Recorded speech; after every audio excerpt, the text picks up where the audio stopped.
a biblical perspective on life, culture and current events. This is 2020 on Vision. As we do on a Monday, we like to check in with the Australian Christian Lobby. Michelle Pearse is the CEO of the ACL, and she's back with us. Hey, Michelle, welcome back to 2020.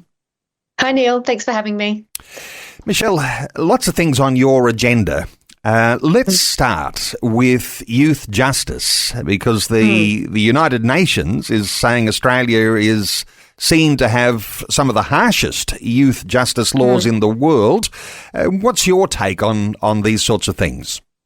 Yeah, so this is in relation to tougher bail laws that the Victorian Parliament pushed through last week, and they pushed through these laws because there has been a massive rise in the age, in crime between the ages of 10 to 17 years old, and the statistics are at their highest since they started collecting these records, which was in 1993.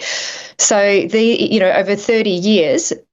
At this present time in Victoria, there is the highest rate of youth crime. So there's been an outcry in the community, understandably, particularly the stories being told of people that have been victims of youth crime, children that have suffered, people that have feared for their lives. And this is a lot of home invasions, car theft and violence that has been suffered. So Jacinta Allen, the Premier in Victoria, has admitted that the government have got it wrong in their approach. And so their response to this problem was to push through tougher bail laws.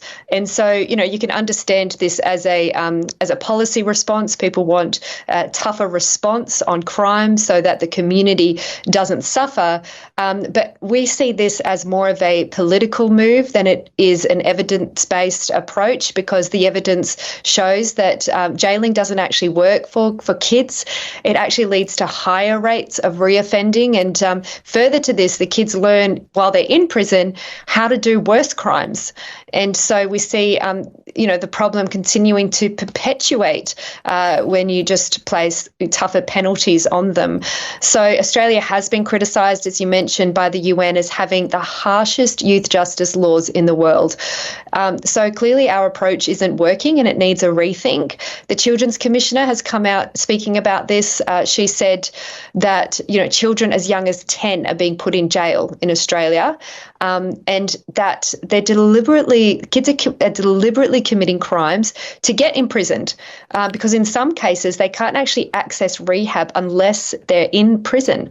So that's terrible in itself. But we know that many of these kids have had incredibly difficult upbringings. They have learning disabilities. Some of them are on the spectrum. They don't cope in the normal school system. So the answer isn't just locking them up, and that seems to be the policy approach here. And like I said, you can understand it from a community safety point of view, but we have to be looking at this issue more holistically. In Nordic countries and then in New Zealand, they've brought in therapeutic treatment centres instead of harsher penalties that have been proven to work better. And I wanted to bring this issue up because I think as Christians, it should challenge us when we hear of these sorts of issues rising in our community. And when we see the government really grappling in how to resolve these sorts of issues, when there's an outcry from the community, we need to think, well, what can we do as Christians? What kind of approach should we have to actually go in and minister to these kids in prison, or think about different ways that you can help to rehabilitate those that have come from incredibly difficult backgrounds, probably have a history of violence that they've suffered themselves, and then just go on to continue that kind of generational issues that they've been dealing with. And so ACL certainly wants to become more involved in looking at solutions around this, but also working with the broader church to see what can be done to really support and help these young people to not reoffend and to actually, receive good mentorship in their lives. Michelle, even as I just hear your heart in that, a certain reflection that says, church has a role here. And, my own, just listening to you reflecting on that, recognising that if ACL takes a deeper interest in what's happening with children and youth crime, those sorts of things, to become a resource for churches to be able to make sense of what's going on. So many people will be thinking that this whole thing, when anything that comes from the United Nations these days, it looks like it's politicized. It looks like the United Nations really is being used as an instrument to bludgeon various governments. And we're talking here across all the parties, because this is a reflection on Australia, isn't it? That there is an international human rights standards and we're seen to be falling short. You can, though, use that to your advantage, can't you? And get a focus on what's best for the children. This is where you're talking. That's right. And when you think about human rights have been so abused these days in terms of what they really mean and being used for political advantage. But when it comes down to even just the International Human Rights Convention, there are the meaning in the words as they were originally written. If they were upheld across the nations, we would be in a much better place in terms of the rights of children, even the rights of the unborn, the rights of faith groups. So it's coming back to their very first meaning, and these sorts of the creation of United Nations, or the creation of this human rights statements, were heavily influenced by the Christian worldview about human dignity, about how we all created equal and in the image of God. And so instead of throwing the baby out with the bathwater and to say all these world sort of institutions are all corrupt, they're all politically, ideologically driven, to actually find what's good within them and uphold that which we can champion.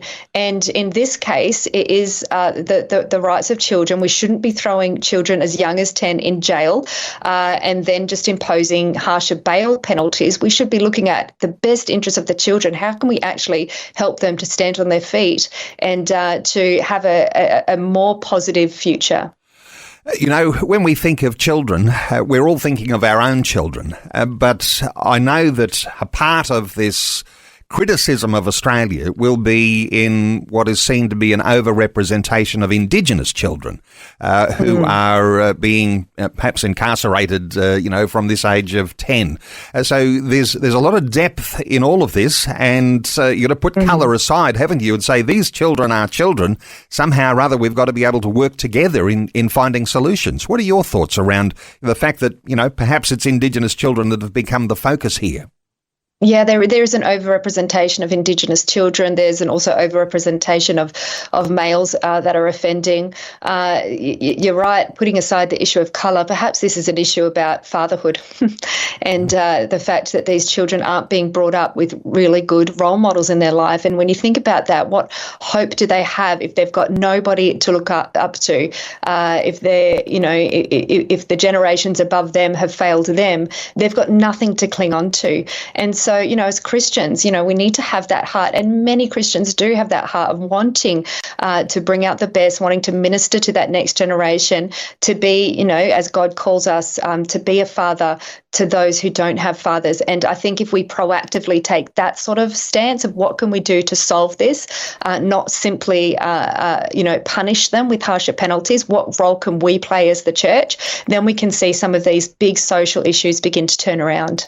When you frame it like that, we can all look a little introspectively, and we can see our own inadequacies in all of that and the things that we need to aspire to and rise to, whether someone is being critical from outside of Australia, or this ought to be something that comes from within, where we recognise that there are some challenges that we all have a role to play in. Hey, let's talk more human rights in some sense. The Queensland Human Rights Commission, suggestions here that, and I think, we've seen all sorts of things of recent times that's more ideologically driven than politically, and ideologically and politically driven than upholding human rights, particularly around women. But what's your latest perspective on the Queensland Human Rights Commission. Yeah, and it's, I think we've been discussing this for a few weeks, the politicisation, the mainly gender ideology that has really influenced all of the human rights commissions around Australia, especially the Australian Human Rights Commission. But we're in a bit of a battle with the Queensland Human Rights Commission at the moment because, we celebrated last week, and we spoke about on the show about the Attorney General's decision to pause the Respect at Work and Other Matters Amendment Act, which would have really affected just religious freedom, the ability just to hold to your beliefs in the workplace without having, ideological views, particularly on sexuality, forced upon you. And so we pointed the finger within our media release at the Queensland Human Rights Commission, who didn't weigh into our concerns. There was numerous submissions by ACL and other faith leaders, faith-based schools, even just Christian employers, Christian individuals, highlighting the concerns regarding freedom of speech, religious expression, freedom of association. But the Queensland Human Rights Commissioner hardly addressed any of those points, and now he's criticising the Queensland government for putting a pause on this act, citing, of course, his concern with sexual harassment. But our concern was the definition of sexual harassment is so broad that it holds to all these other sorts of gender ideological views that end up putting religious freedom at risk. Wouldn't it be fantastic if sexual harassment was brought back to how we understand it, of how, the everyday person sees sexual harassment. But no, the way that words are being compromised in legislation these days ends up affecting religious freedom. So yes, we champion laws against sexual harassment, but it's the definitions that are the problem. And the Queensland Human Rights Commissioner doesn't acknowledge this at all, showing that they are more ideologically driven than they are about protecting real freedom and real rights. We're thinking one thing, the Queensland Human Rights Commissioner is thinking on a whole lot of different definitions to the same sorts of words we might use. And these things are so complicated. No doubt there'll be some sort of way that listeners can go to the ACL website and get some deeper understanding, make some sense of some of the complications in that. Hey, let's turn our attention to New South Wales and a Greens abortion bill. What's the latest there? Yeah, so we had the rally last week, which thousands of people came out for, which was just so encouraging to see. Many coming out just to make a stand for freedom of conscience. And of course, the people that are there are also standing for life. And just to remind listeners, this is no small issue, this bill. It threatens conscientious protection. Talking about human rights, this is another one of those fundamental human rights that's upheld by the United Nations. But this bill threatens our conscientious objection rights. For those who don't know, on Labor Party bills, usually all the members of the party have to vote on party lines. They're forced to. When they become a member of parliament, it means that you agree that on all bills that you vote with the party. The coalition are a little more loose on that. They won't kick you out of the party if you take a different view to them. But Labor Party, what they decide in the party room goes, and then you vote.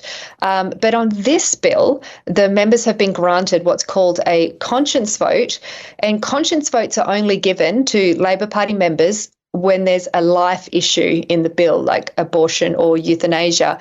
So because this bill has the word abortion in it, Premier Minns has granted a conscience vote so that members don't have to vote on party lines. Now, this is actually disappointing because this bill should not be about abortion. This bill is much more about the human right of conscientious protection.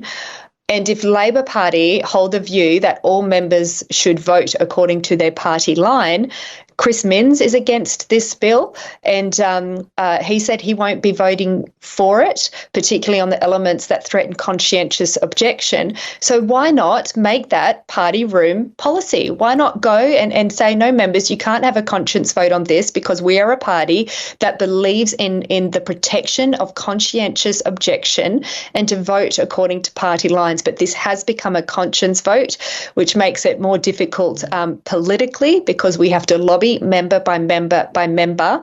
and frankly, we don't know how the numbers are going to play out at the end. So this is really unfortunate, and one that many pro-life groups are taking a stand against. This is not a conscience vote issue. This is a vote about conscientious protection, about forcing hospitals to participate in abortion, about forcing doctors and nurses and midwives who refuse to be complicit with any part of the abortion procedure, threatening their freedom of conscience. So it's really disappointing to see. I think we might even sum that up like a pro-death coercion. And I know that sounds harsh, but when we're talking about conscientious objection, the opposite to that's got to be an ideological coercion. And that's what seems to be at risk here. It's not the only thing, though, that's a part of this legislation that's being discussed. Nurse practitioners, midwives, other health practitioners, being loosened around the regulations there to prescribe all sorts of services in line with abortion. And we thought that was something that a doctor did, but there's a whole lot of relaxation in all of that. Any concerns there from you, Michelle? Yeah, I mean, taking what's called the abortion pill, it's dangerous. Women are taking a poison that causes the death of the baby in utero and then procures a miscarriage. And many of these women, all that take the pill, do so at home without any supervision. Many of these women end up having complications, as any woman does with having a miscarriage. But this is a forced miscarriage and forcing the death of the baby that then procures this. And so many women end up in hospital. So to have doctors absent from evaluating the patient before she's provided the abortion pill and not being part of that process or that patient's history is frankly dangerous for the woman, particularly when these prescriptions are given to women in regional areas who are far away from any care. And so, the evidence does show that this is a harmful medication. It's not simple, it's not straightforward, but in the name of increasing access to abortion and what they're calling abortion rights, they're actually putting women's health at risk. So, this is the justification, I think, for Premier Min saying it's a conscience vote because it's about the prescription of the abortion bill. But even that is not so much about abortion as it is about who should be allowed to prescribe medication. Usually it's the doctor when it comes to an issue that could have serious health consequences. But in this case, it's not. One more issue to raise with you, Michelle. Sometimes we talk about, where people fit on a political type of a spectrum. And we talk about extremes. Sometimes we're talking about extreme left and we're thinking of the Greens. Anyone who says I'm conservative is usually then labelled somehow or other extreme right. But there's a bit of a rise of what might be a truly extreme right, which might give some context here. What are your thoughts around what's been occurring just recently? Yeah, this week or just yesterday, actually, one of our state directors, our ACT director, had a leaflet delivered into his letterbox. And the front page of this leaflet said, "Australia for the white man." And on the other side, it called for an end to immigration. I know many people agree that we have too much immigration in Australia, but this went so far to call foreigners or immigrants third world garbage. It said that non-white immigration is destroying Australia. The leaflet called immigrants imported scabs. And that, they justified this by calling out shortage of housing concerns, the fact that they're taking our jobs. And it ends with this statement. It says, "We'll take Australia back and make it a white man's land again." Now, that is, obviously a very far right, extreme sort of message, and we don't know where this is coming from. I'm sure there'll be investigation into the source of this. It could be just nuisance creators. It could be driven by, some sort of left-wing agenda. I don't know, but I think what the warning is that there is a rising hate out there within our nation, and it could be something that's on the horizon. This kind of rising extremism. And I think it's important for Christians to really think through, because when any problem is filtered, even problems that we bring up, but if that problem is filtered through hate or bitterness or offense or vengeance, then it actually breeds division. It breeds discord. And at worst, it breeds violence. And so as Christians, and, ACL's Christians in politics, there are many issues that we're against, but our opposition must be manifested in a spirit of grace and compassion. And the moment that any Christian begins to feel, hate or bitterness towards another, that's really a warning sign that we're not operating through a gospel lens, but through a hate lens. And I'm always challenged at ACL that we need to be the salt and light, and not just us as an organisation, but Christians across Australia. And that requires a lot of nuance and wisdom. The answer is never hate, and we must condemn any expression of hate, no matter if it's caused by left or right wing or nuisance creators or whatever. These words are unacceptable. And the fact that we can boldly stand for truth and we can stand against bad policy, and not because we hate the government. We should never hate the government. We need to pray for our government. But because, we deeply care for our nation, that needs to be our motivation. So I think if our motivation is centred, that we care for our nation, we care for the people in it, we care for the vulnerable, we care for children, and we care for the elderly, that will be our driver for advocating in public policy, never because we hate. And I just think it's when Joshua showed me that, it just, put off some alarm bells for me. And I just thought, as Christians, we got to make sure that we never, ever, ever have hate in our hearts that fuels any bitterness towards any of the groups in our society that others may think are causing us problems. Well said to you, Michelle Pearse. And it seems to me that people that make those sorts of extremist arguments might forget something, that somewhere in their own history, as they have parents or grandparents or great-grandparents, that at one point their family was a migrant family to Australia. And multiculturalism causes us all sorts of challenges. If we frame things as multi-ethnic, then we recognise just the wonderful empowerment that our Christian gospel has to be able to express love and help that social cohesion. But Michelle Pearse, wonderful insights as always. And for listeners to connect with the Australian Christian Lobby, the website is acl.org.au, and you'll find all sorts of good resources there. Very, very quickly, because we have run out of time here, Michelle, but, there's a federal election coming very soon. ACL is going to have a very detailed page where people can go to get some really great Christian insight into these things. Just remind us what you're going to be having up coming up to the election. Yes, australiavotes.org.au. We've been receiving many of the party responses to a questionnaire that we sent out, candidate responses as well. So we're going to be putting all that up there. So a Christian has no excuse to be ignorant in the lead up to this election. You can find out where the parties and your candidates stand on issues that concern you and vote accordingly. Some people are surprised just how detailed those things can be, and that there is an amazing Christian perspective on party policies right across the board. Michelle Pearse, CEO of Australian Christian Lobby, acl.org.au. Michelle, thanks so much for another great update today on 2020. Thanks very much. God bless.